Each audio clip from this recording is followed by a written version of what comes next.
Eu queria saber se, em relação à Previdência, se o senhor tomou alguma decisão de pedir para que se acelere o ressarcimento daquilo que foi cobrado a mais, daquilo que foi desviado dos cofres públicos e dos pensionistas. Não, nós resolvemos desmontar uma quadrilha que foi criada em 2019.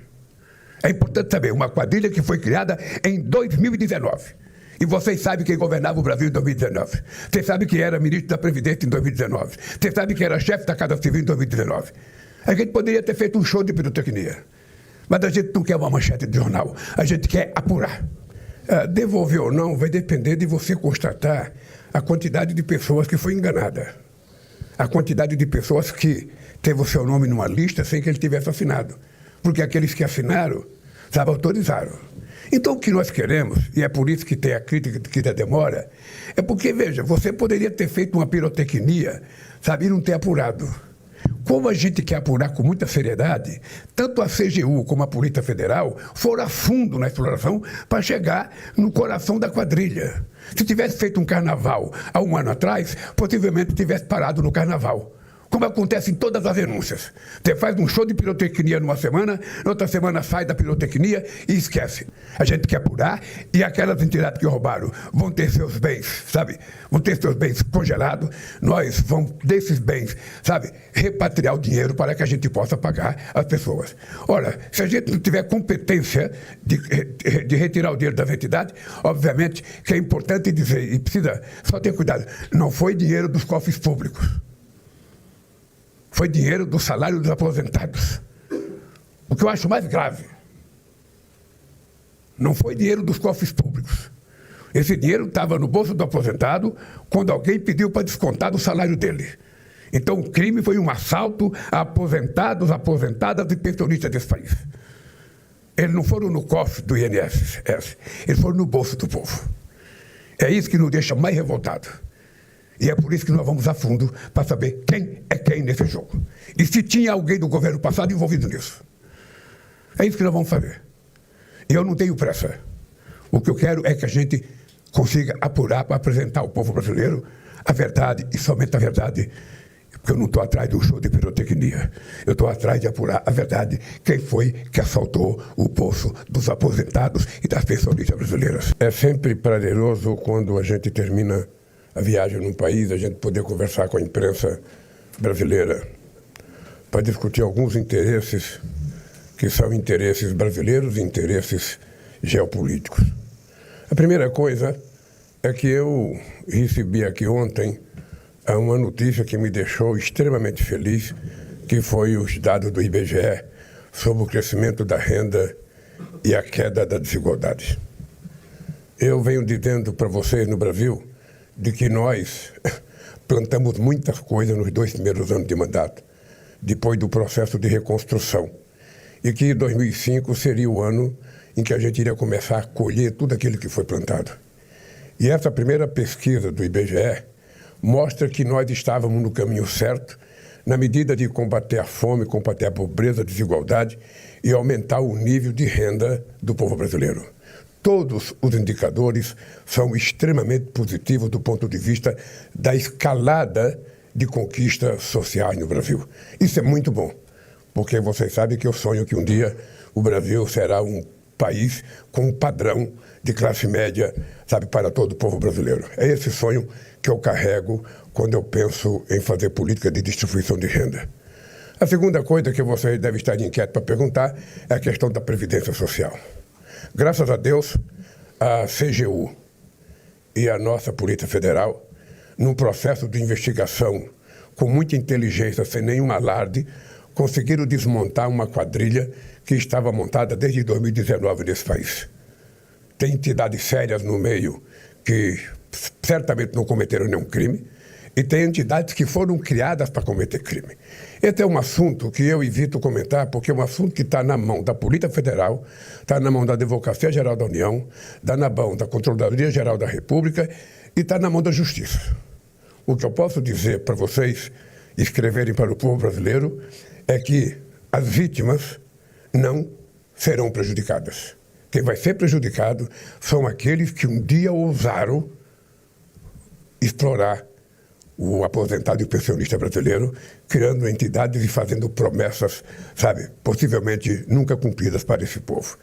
A terceira coisa importante é que a minha viagem à Rússia, ela se deve a 3 fatos importantes. Primeiro, porque a Rússia é um bom parceiro comercial.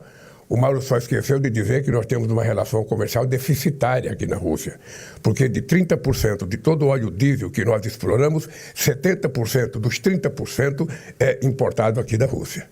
Portanto, nós temos um déficit comercial. Nesse fluxo de praticamente 12 bilhões, nós temos quase 11 bilhões de déficit comercial. E a minha vinda aqui é para discutir comércio, para tentar equilibrar, porque nós trabalhamos com a ideia de que uma boa política comercial é uma via de 2 mãos. A gente compra, a gente vende, mais ou menos na mesma proporção, para que ninguém seja prejudicado. Isso nós discutimos com o presidente Putin. Nós queremos incrementar essa discussão econômica com a Rússia. A Rússia é um parceiro importante para nós na questão de óleo, na questão de gás e na questão de pequenos reatores nucleares, que é uma coisa, novidade extraordinária, para que a gente possa ter energia garantida para todo sempre. Ou seja, nós sabemos da volatilidade da energia nuclear e solar, nem sempre elas produzem a mesma quantidade, e nós precisamos ter, num país que quer ser, sabe, a 7ª, a 6ª, a 5ª economia do mundo, nós precisamos ter muita energia e muita garantia de que nunca vai faltar energia, nunca vai acontecer o que aconteceu na Espanha, o que aconteceu em Portugal. Né? E além do mais, porque o Brasil tem o sistema energético brasileiro, ele é integrado, possivelmente seja um dos poucos do mundo que a gente vem. Agora só falta a gente interligar Roraima e o Brasil será um país totalmente integrado. Se precisar levar energia do Iapoque ao Chuí, a gente leva com muita facilidade, coisa que não aconteceu no Brasil quando teve o apagão em 2001, porque a gente tinha excesso de energia no sul e estava faltando energia na outra parte e não tinha linha de transmissão. Então nós queremos fazer acordo, queremos aprofundar esse acordo, essa discussão com a Rússia. O ministro Alexandre Silveira veio antes, conversou com os ministros, já veio mais uma vez. Nós convidamos eles para ir ao Brasil para conhecer, a empresa dele já esteve no Brasil, e também nós temos a ideia de aumentar a nossa pesquisa e exploração dos minerais críticos, porque só se fala nisso agora, e nós achamos que o Brasil não pode jogar fora nenhuma oportunidade. A oportunidade da transição energética, a oportunidade dessa transição climática, a oportunidade desses minérios críticos, minerais críticos, que todo mundo tanto fala, e que o Brasil tem muito, porque apenas 30% do nosso território já foi pesquisado, ainda falta muita coisa para pesquisar, e nós queremos construir parceria com todos os países do mundo que têm expertise, para que a gente possa tirar proveito para que o Brasil se transforme numa grande economia. E uma outra coisa importante é a questão da Segunda Guerra Mundial. Ou seja, esse é um país que, de todos que participaram com os aliados, foi o que mais perdeu gente. Esse país perdeu praticamente 26 milhões de pessoas. Esse país chegou um momento em que a população, a juventude, praticamente estava dizimada pela Segunda Guerra Mundial. E eu vim ver porque é uma festa muito importante. Tem gente que acha que a festa aqui na Rússia é só o desfile de ontem. Ontem foi um desfile para as autoridades. Mas o dia da vitória é comemorado em todo o território russo. E foi uma grande festa. Eu acho que, sinceramente, eu acho que todos nós precisamos ter consciência de que a gente não pode nunca mais permitir, sabe, que coisas como o nazismo voltem a acontecer no planeta Terra. Sabe, nem na guerra e muito menos na política, que é o que nós estamos vendo crescer numa parte do mundo. Vocês poderão perguntar, bom, vocês discutiram a questão da guerra da Ucrânia? Eu discuti antes, durante e depois, porque nós dissemos ao presidente Putin aquilo que a gente vem dizendo desde que começou essa guerra. A posição do Brasil contra a ocupação territorial do outro país, sabe? O Brasil faz parte de um grupo de países que, junto com a China, criou um grupo de amigos, que são 3 países emergentes. Eu disse ao presidente Putin que nós estamos dispostos a ajudar na negociação, desde que os 2 países que se enfrentem queiram que a gente possa participar de negociação. O Brasil acha que é uma loucura ficar incentivando essa guerra, que é uma loucura, sabe, a Europa está voltando a se armar com medo de guerra, que é uma loucura, a Inglaterra está voltando a se armar, o Japão está voltando a se armar, ou seja, nós estamos gastando trilhões de dólares com arma, quando o mundo está precisando que a gente gaste trilhões de dólares com educação, sabe, com saúde e com comida para o povo que está passando fome. Esse mundo que a gente quer construir. Fiz questão de vir aqui para dizer que o Brasil está defendendo, sabe, o fortalecimento do multilateralismo. Não é possível sabe, que a gente não tenha aprendido uma lição com a importância do que foi o multilateralismo depois da Segunda Guerra Mundial. Ou seja, humanizou o comércio entre os países, entre as nações. Querer voltar à teoria do protecionismo não interessa a ninguém, a não ser quem propôs a ideia.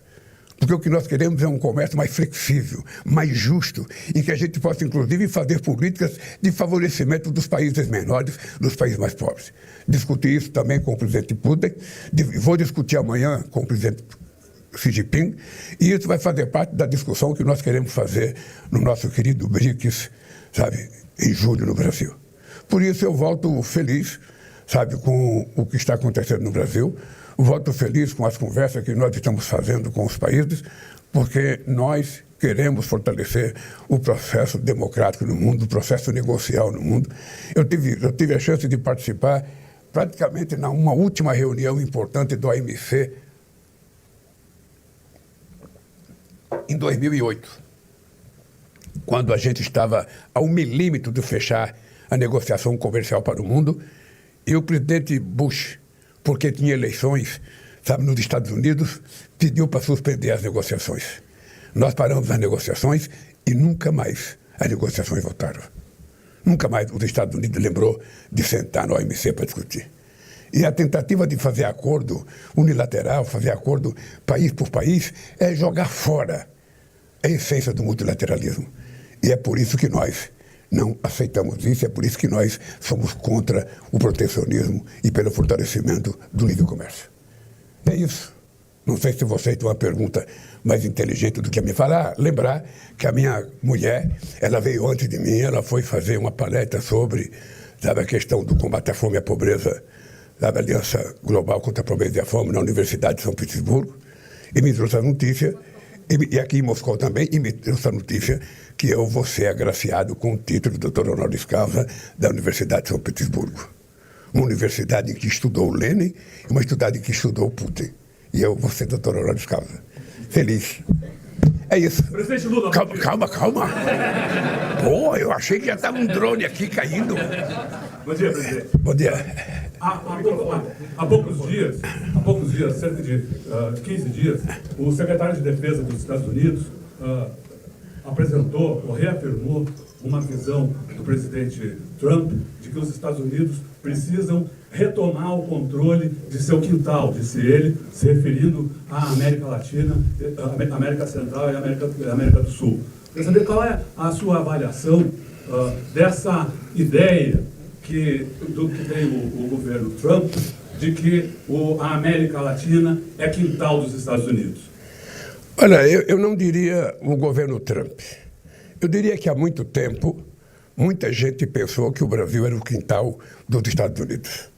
E o Brasil não é quintal, o Brasil é um país livre e soberano, com interesse soberano do seu povo, e que a gente quer tratar com muito respeito os Estados Unidos, porque temos 200 anos de relações diplomáticas e queremos ser tratados com muito respeito. O Brasil não quer ser melhor do que ninguém, mas o Brasil não aceita ser pior do que ninguém. O Brasil, no mínimo, quer ser tratado em igualdade de condições. Então, o Brasil quer ser tratado com muito respeito. Sabe? Nós temos um país muito grande, um país com 213 milhões de habitantes, um país com um povo muito generoso, mas um país com um povo que ama o seu país. Portanto, o Brasil não será quintal de ninguém, de nenhum país, de nenhum continente. O Brasil será quintal do Brasil. Um país livre e soberano. Presidente, uma questão importante relacionada ao evento aqui. O senhor falou várias vezes da importância do evento, 80 anos, da lembrança da guerra. Mas para muitos países europeus, e não só para a imprensa europeia, isso aqui foi uma peça de propaganda política do Vladimir Putin. O senhor acha que o senhor contesta essa afirmação e não há um custo de imagem diplomático e de imagem pessoal até que o senhor se coloca e se dispõe a ser um negociador em relação à Ucrânia? E muita gente diz que essa participação no evento o descredenciaria como negociador justamente por estar muito voltado para um lado. Eu acho que seria muito mais fácil as pessoas terem um pensamento positivo do que um pensamento negativo. A Europa deveria estar festejando o dia de ontem. Porque quem estava em guerra era a Europa. A França deveria estar festejando. A Alemanha deveria estar festejando o dia de ontem, porque graças ao que aconteceu em 1945, o nazismo que estava tomando conta da Alemanha foi derrotado. Da Europa inteira deveria estar fazendo festa ontem. O dia da vitória contra o nazismo.